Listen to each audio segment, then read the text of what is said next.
메리 임신했어. 합의금 줄게. 그냥 이 집에서 나가자. 10년 동안 잔인하게 배신당한 남편의 이 말에 눈이 멀었다. 우리가 아이를 갖지 못한다고 나를 비난하는 것이 남편의 방식이라는 게 믿기지 않았다. 하지만 그 사람이 이혼해도 밝은 미래는 그를 기다리지 않는다는 걸 알아요. 제 이름은 메리이고 저는 35세입니다. 저는 간호사로서 매일 환자들을 마주합니다. 올해는 결혼 10주년이 되는 케빈 남편입니다. 제가 일하는 병원의 환자 중 한 명이었습니다. 우리는 그곳에서 만나 1년 동안 데이트를 한 후 결혼했습니다. 케빈은 보통 간병인으로 일하지만 사실은 형이 차지한 유명한 호텔을 소유한 부유한 가문의 아들입니다. 가족 호텔을 운영하고 있고 꽤 잘 지내고 있습니다. 부모님은 두 아들을 동등하게 사랑하고 항상 재정적으로 기꺼이 도와주십니다. 그래서 우리는 결혼 초기에 이 집을 구입했습니다. 케빈이 이 아이디어를 꺼냈어요. 안녕 메리, 이제 결혼했으니 집을 짓는 건 어때요? 언젠가는 집을 마련할 수 있겠지만 지금 당장은 아닐지도 몰라. 걱정하지 마세요. 돈은 문제가 아닙니다. 돈은 문제가 되지 않습니다. 저는 가진 것이 많지 않습니다. 알다시피 감당할 수 있는지 걱정하지 마십시오. 우리 부모님은 매우 기뻐하십니다. 우리 결혼하면 우리한테 집 사줄 거야. 문제 없어. 와우, 그건 좀 너무한 것 같지 않니? 별거 아니지. 내가 그들과 이야기를 해볼게. 그래서 케빈은 빨리 그의 아버지에게 전화했고 어색하긴 했지만 쉽게 동의했다. 그들은 우리가 그러지 말라고 주장했다. 주저해서 우리는 그들이 나에게도 친절하다는 점에서 그들의 관대한 제안을 받아들였습니다. 2달 전까지만 해도 그들의 아들 생활은 꽤 순조로웠고 나에 대한 케빈의 태도는 최근에 갑자기 더 나빠졌습니다. 그는 나에게 목소리를 높였습니다. 내가 직장에서 집에 돌아왔을 때, 야, 무슨 큰 생각이 있는 거야. 이렇게 늦게 집에 오는데 지금 몇 시인지 아느냐? 야간 근무 간호사 중 한 명이 늦어서 대신해야 해서 미안하다고 그 사람이 소리를 질렀어. 정말 너가 우선인 것 같아. 남편이 집에서 굶고 있을 때 일해라. 우리는 직원이 있었고 나는 항상 핑계를 대며 집안일을 할 수 있다면 그냥 직장을 그만두는 것이 좋을지도 모른다.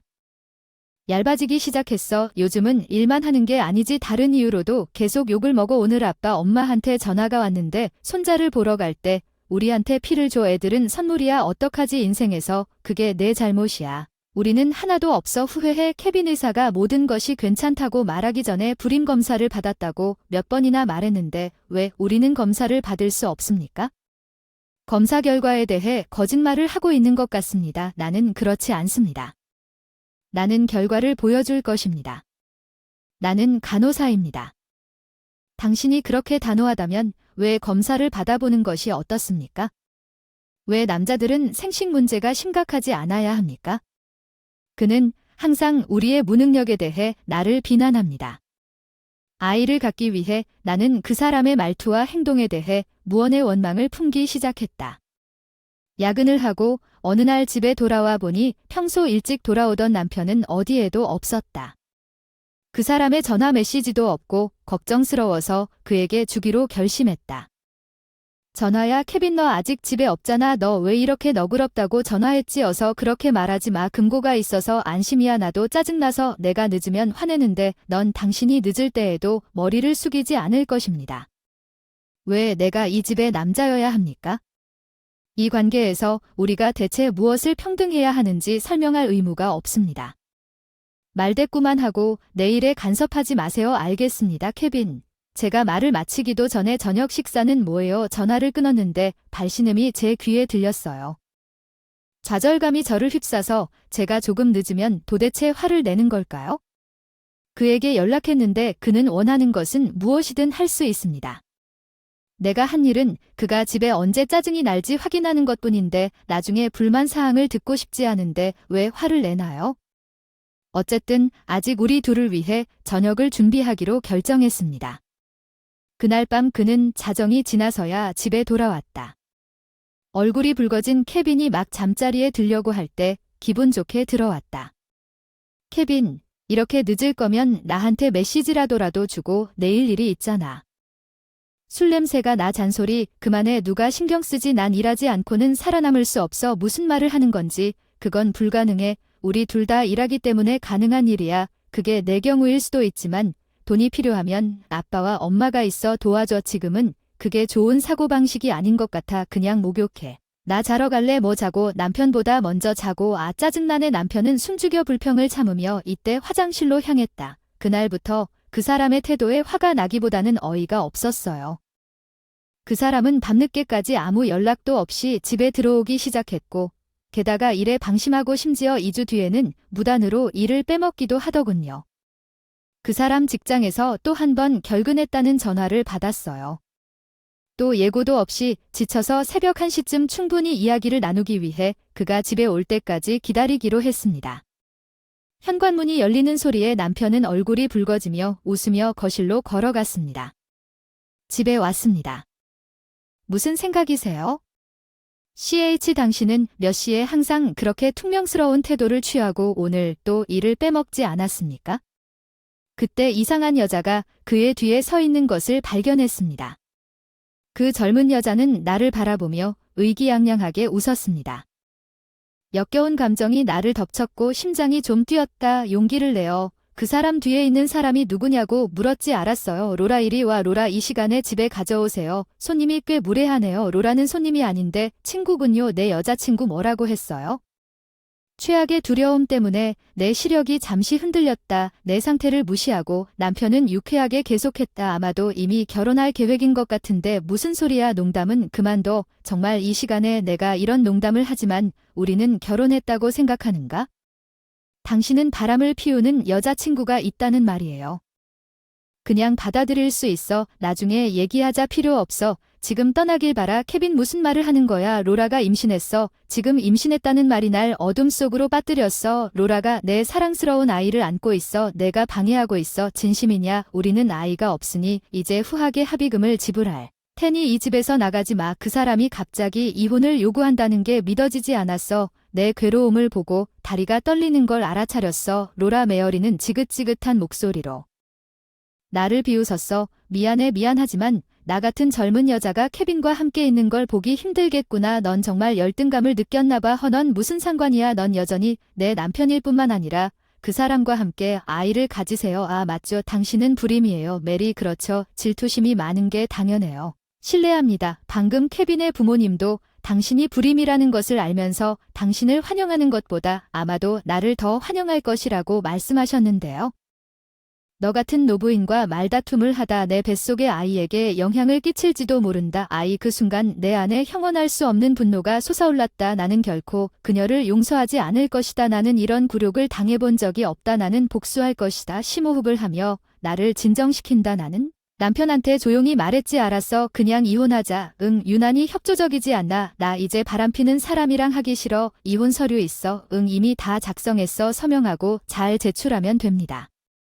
제가 짐을 싸서 당신의 새로운 삶을 기원할게요. 그냥 나가라고 말할 필요는 없어요.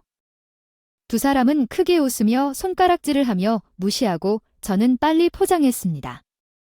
내 스튜를 데리고 집을 나갔어. 근무일에 직장 근처 호텔에서 시간을 보내기로 했어. 내 환자 데이비드가 창밖을 바라보며 우울해 보이는 걸 봤어. 데이비드 무슨 일이야. 기분은 괜찮니? 사실 내 여자친구가 방금 헤어졌어. 나랑 같이야. 꽤 오랫동안 같이 있었구나. 그래 결혼하자고 얘기도 했었는데 내가 더 이상 일을 할 수 없다는 걸 깨닫자마자 떠나버린 건 너무 잔인해. 특히 내가 열심히 일하는 걸 생각하면 재활에 관해서는 괜찮습니다. 쓰레기가 도움이 될 수는 없지만 최근에 서로 친구로부터 뭔가를 알게 되었습니다. 실제로 알게 된 내용은 사실 그 후 데이비드에게서 들은 내용을 믿을 수 없었습니다. 사립탐정에이터를 고용하여 조사했습니다. 전 남편의 부모님인 제임스와 애나를 방문해서 중요한 얘기를 하자고 제안한 것 같은데 그분이 우리의 이혼 사실을 그들에게 알리지 않은 것 같아서 그들은 내가 왜 얘기하고 싶은지 의아해했습니다. 나는 더 이상 아무 말도 하지 않고 그냥 회의 일정을 잡았습니다. 며칠 후 나는 전 남편의 부모님과 함께 시댁에서 나를 만나러 갔다. 케빈은 오랫동안 불편해 보였다. 케빈 정신, 우리 들어오면 갑자기 왜 여기 있는 건지 얘기 좀 해야겠다. 오늘은 안 좋아. 왜요? 왜 로라가 여기 있으니까 이봐 메리라는 이름은 언급하지 마세요. 우리 부모님이 바로 여기 계시니까 우리가 이혼했다는 말을 한 적이 없잖아요. 그녀의 말에 시어머니의 눈이 충격으로 커졌습니다. 무슨 말이에요? 메리 케빈과 이혼했다는 겁니까? 그것에 대해 잘 듣지 못했고 로런은 누구입니까? 이 집에 다른 사람이 있습니까? 케빈 당신은 어떤 어리석은 이유로 메리와 이혼한 것이 아니었습니까? 아니 그게 아닙니다. 두 사람 다 그냥 진정하고 케빈이 그들을 막으려는 시도를 무시하고 법은 예상대로 집으로 행진했습니다. 그들은 로러랭이 소파에 있는 것을 발견했습니다. 그들의 얼굴이 파랗게 변했습니다. 당신은 메리를 속이고 있었습니다. 농담이군요. 제임즈는 화가 나서 케빈 아빠를 향해 침을 뱉으며 외쳤습니다. 로리는 젊고 귀엽습니다. 그리고 메리와 정반대로 메리가 10년 동안 당신의 아내로서 당신을 지지했다고 말하는 것입니다. 저는 여기 나쁜 사람이 아닙니다.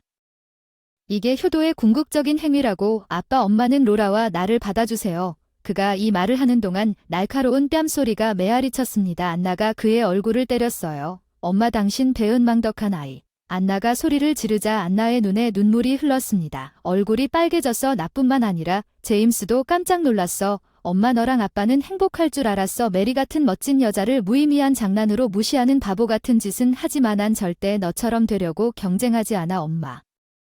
우리는 너랑 인연 끊고 다시는 우리한테 기대지 마. 잠깐만 나 너랑 아빠한테 돈 빌려서 결혼할 위자료를 줄 생각이었어. 조용히 해. 너 같은 나쁜 아들한테는 냄새 한 푼 안 빌려줄 거야. 우리는 돈 안 갚을 거야. 더 이상 저당금은 당신이 직접 지불해야 합니다.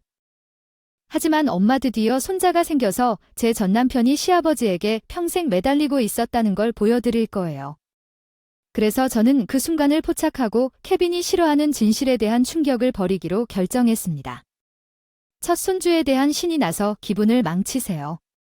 그런데 뱃속의 아기는 당신 것이 아닙니다. 무슨 말을 하는 겁니까? 로라 당신은 데이비드의 전 여자친구죠. 그 아기는 데이비드의 것 아닌가요? 데이비드가 보고 있는 게 누구죠? 전 남편의 얼굴에 나타난 혼란스러운 표정을 명확히 하기로 했습니다. 아무도 몰라. 데이비드. 로러의 목소리가 떨려서 반격했어요. 아, 데이비드에게 말하지 않았나요? 나에게 필요한 돈을 줄 다른 사람을 찾았으니 더 이상 당신이 필요하지 않아요. 무슨 말을 하는지 모르겠어요. 덤비지 마세요. 데이비드와 얘기한 후에 사설 탐정을 고용해요. 아기가 그의 장인이라고 확신해요. 여기에 오기 전에 이미 이에 대해 알고 있다고 설명하기 위해 메리가 우리에게 알려줬어요. 당신이 받은 조사 보고서도 봤어요. 메리 형사님.